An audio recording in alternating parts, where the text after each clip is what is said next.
श्री हरि श्री हरि श्री हरि। श्री हरि श्रीमद् भागवत जी के चतुर्थ स्कंद का 7वां अध्याय।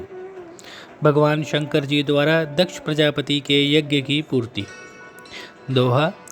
दक्ष प्रजापति ने कियो शिरधर चरण प्रणाम, कीन्हो पूर्ण यज्ञ तब प्रभु शिव शंकर भगवान।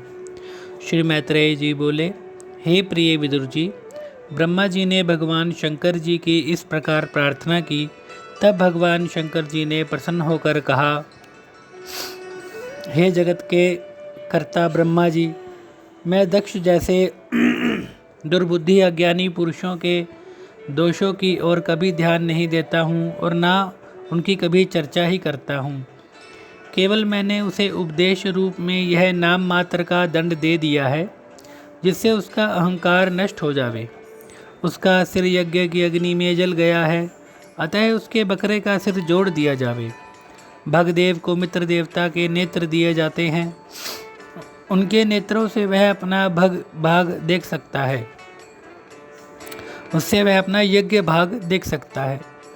पूषा के दांत नष्ट हो गए हैं, अतः वह दक्ष के दांतों से अपना भोजन करेंगे। शेष देवताओं के अंग ज्यों के त्यों ठीक हो जाएंगे। जिन याज्ञिकों की भुजाएं नष्ट हो गई हैं, वे शून्य कुमारों की भुजाओं से काम लें। जिनके हाथ कट गए हैं, वे पूषा के हाथों से अपना कार्य करेंगे। भृगु जी की दाढ़ी मूछें बकरे के समान उत्पन्न हो जाएंगी। मैत्रेय जी बोले, हे विदुर जी, भगवान शंकर जी के ऐसे वचन सुनकर सब ऋषि प्रसन्न हुए और सब देवताओं ने भगवान शंकर से दक्ष के यज्ञ में पधारने के लिए विनय की। तब भगवान शंकर सब देवताओं तथा ब्रह्मा जी के साथ दक्ष प्रजापति के यज्ञ में आए। भगवान शंकर ने अपना कथनानुसार यज्ञ पशु बकरे का सिर दक्ष प्रजापति के लगाकर जोड़ दिया। दक्ष जी इस प्रकार बैठे हो गए मानो सोकर जगे हों। उन्होंने गदगद कंठ से भगवान शंकर जी की प्रार्थना की। उन्हें अपनी पुत्री सती का स्मरण हो जाने के कारण उनके नेत्रों से अश्रु बहने लगे। दक्ष जी बोले, हे जगतपते, मैं आपका अपराधी हूँ। आपने मुझे उत्तम मार्ग पर लाने के लिए ही यह दंड रूपी उपदेश दिया है। हे प्रभु, आप तो पापियों को भी नहीं त्यागते हैं, फिर मुझ जैसे उत्तम कर्म करने वाले को कैसे त्याग सकते हैं। आप ही ब्रह्म रूप तत्व ज्ञान के देने वाले हैं। आप ही रुद्र रूप होकर संहार करते हैं। मेरी प्रवृत्ति केवल कर्म कांडों में ही होने से मैं तत्वमय ज्ञान से अनभिज्ञ हूँ। इसी कारण मैं आपके स्वरूप के तत्व को न जान सका। मैं अपने अपराध के कारण नीच योनियों में जाने वाला था। आपने मुझे दीन पर दया करके उन नरकों से बचा लिया।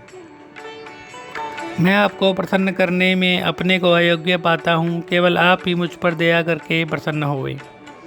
श्री मैत्रेय जी बोले, हे विदुर जी, दक्ष प्रजापति ने जब इस प्रकार भगवान शंकर की अनुनय विनय के साथ प्रार्थना की, तब वे अति प्रसन्न हुए और दक्ष के यज्ञ को पूर्ण किया।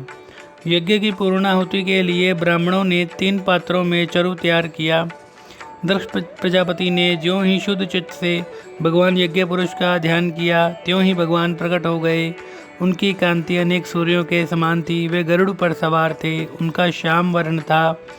अष्टभुजाएं, शंख चक्र गदा पद्म अस्त्र शस्त्र धारण किए हुए थे। दिव्यमान मुकुट सिर पर पहने हुए उनके श्री विग्रह की छटा अनुपम थी। पार्षद गण सफ़ेद दूध के फेन के समान पंखा चवर डुला रहे थे तथा श्वेत छत्र शोभायमान था। भगवान के पधारने पर ब्रह्मा, शिव, दक्ष प्रजापति तथा इंद्र आदि देवताओं ने प्रार्थना करना प्रारंभ किया। दक्ष बोले, हे भगवान, आपकी माया अतीत है। मुझ जैसे अज्ञानी उसे कैसे समझ सकते हैं। जब आपकी कृपा हो तभी आपकी उस दुस्तर माया से पार हो सकते हैं।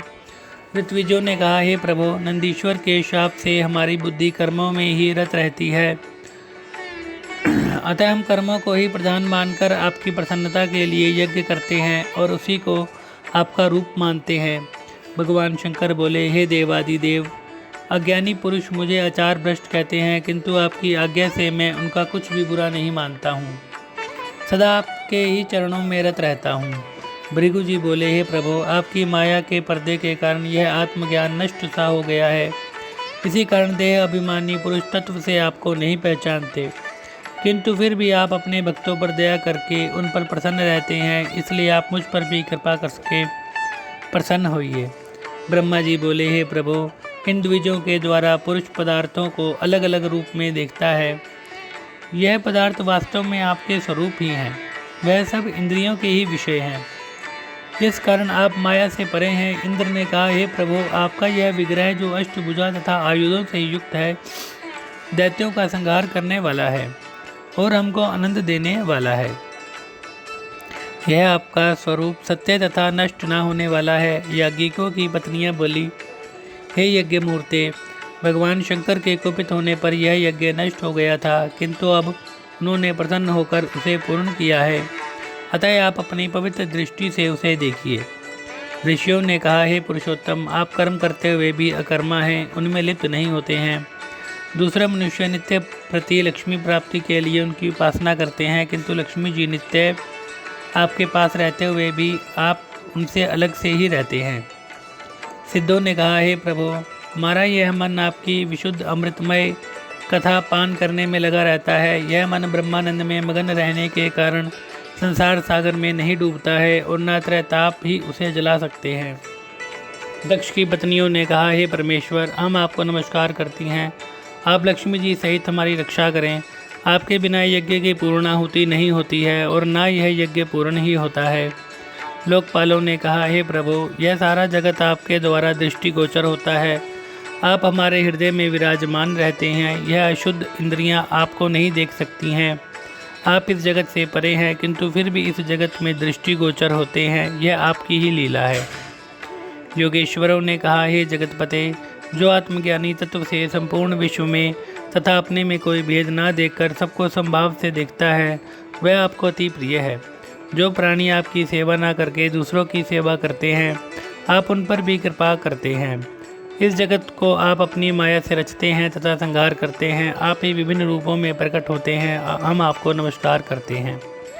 वेदों ने कहा, हे प्रभु, धर्म मर्यादा के लिए आप इस शुद्ध स्वरूप को स्वीकार करते हैं। आप निर्गुण हैं। आपके भेद को ब्रह्मा आदि कोई भी नहीं जानता। आपके लिए नमस्कार है। अग्निदेव बोले, हे प्रभु, मैं आप ही का तेज हूँ तथा देवताओं का मुख हूँ। यज्ञों की आहुति देवताओं तक पहुँचाता हूँ। अग्निहोत्र, दार्श, पौर्णमास, चातुर्मास्य यज्ञ, पशु और सोम, ये पांचों यज्ञ आप ही के रूप हैं। आश्रावय, अस्तु, श्रोष्ठ, यजे, ये यजामहे तथा वष्ट, इन यजुर्वेद के मंत्रों से आप ही का पूजन किया जाता है। मैं आपको नमस्कार करता हूँ। देवताओं ने कहा, हे भगवान, आप सृष्टि के आदि में उत्पन्न हुए हैं तथा कल्प के अंत में आपने प्रलय करके संपूर्ण सृष्टि को अपने में लीन करके क्षीर सागर में शयन किया था।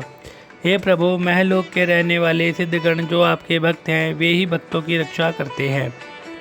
गंधर्वों ने कहा, ये देवता आदि सभी आपके अंश हैं, हम आपको प्रणाम करते हैं। विद्याधर बोले, हे देव, यह जीव मनुष्य देह को प्राप्त करके देह अभिमान के कारण मैं एवं मेरेपन का अभिमान कर बैठता है और वह दुर्बुद्धि विषयों में लिप्त हो जाता है। आप में लीन रहने वाले ही मुक्ति को पाते हैं। ब्राह्मणों ने कहा, हे प्रभु, आप यज्ञ पुरुष हैं। आपने ही अग्नि, येत्र, यज्ञपात्र, देवता, पशु, घृत उत्पन्न किए हैं। आप ही ने वराह रूप धारण करके इस पृथ्वी को रसातल से लाकर स्थापित किया है। हम आपको प्रणाम करते हैं। श्री मैत्रेय जी बोले, जब सब देवताओं ने इस प्रकार प्रार्थना की, तब भगवान बोले, हे देवताओं, संसार की उत्पत्ति करने वाले ब्रह्मा मैं ही हूँ तथा महादेव भी मैं ही हूँ। मैं सर्वात्मा, सबका साक्षी, स्वयं प्रकाश, उपाधि रहित ईश्वर हूँ। अपनी त्रिगुणमयी माया से ब्रह्मा, विष्णु तथा शंकर रूप धारण करके जगत की सृष्टि, पालन तथा संहार करता हूँ। मैं ही परब्रह्म हूँ। जो अज्ञानी ब्रह्मा, विष्णु और शंकर तथा अन्य जीवों को भेद रूप से देखते हैं, वह वास्तव में अज्ञानी है। जिस प्रकार शरीर के सब अंग एक ही होते हैं, उसी प्रकार यह सभी जीव मुझ में से भिन्न नहीं है। ब्रह्मा, विष्णु तथा रुद्र के संपूर्ण जीव सब एक ही है। जो इनमें भेद नहीं देखता है, वही सच्चा आत्मज्ञानी मुझे प्रिय है। श्री मैत्रेय जी बोले, भगवान के इस प्रकार कहने के पश्चात दक्ष ने एकाग्रचित्त से भगवान की पूजा करके यज्ञ के शेष भाग को उन्हें प्रदान किया तथा यज्ञ समाप्त करके अवृत स्नान किया। सब देवताओं ने उन्हें आशीर्वाद दिया और वे अपने अपने लोकों को चले गए। हे विदुर जी, दक्ष प्रजापति की पुत्री सती ने दूसरे जन्म में हिमालय की पत्नी मैना के गर्भ से जन्म लिया। उस जन्म में भी उन्होंने शंकर जी को ही अपना पति बनाया। मैंने यह पवित्र चरित्र उद्धव जी के मुख से सुना था। शंकर जी का यह पवित्र चरित्र यश तथा आयु की वृद्धि को देने वाला तथा पापों को नष्ट करने वाला है। नित्य प्रति इसका पाठ करने वाले भक्त ही संसार वासना से दूर हो जाते हैं। इति श्री सप्तम अध्याय संपन्न। श्री हरि श्री हरि।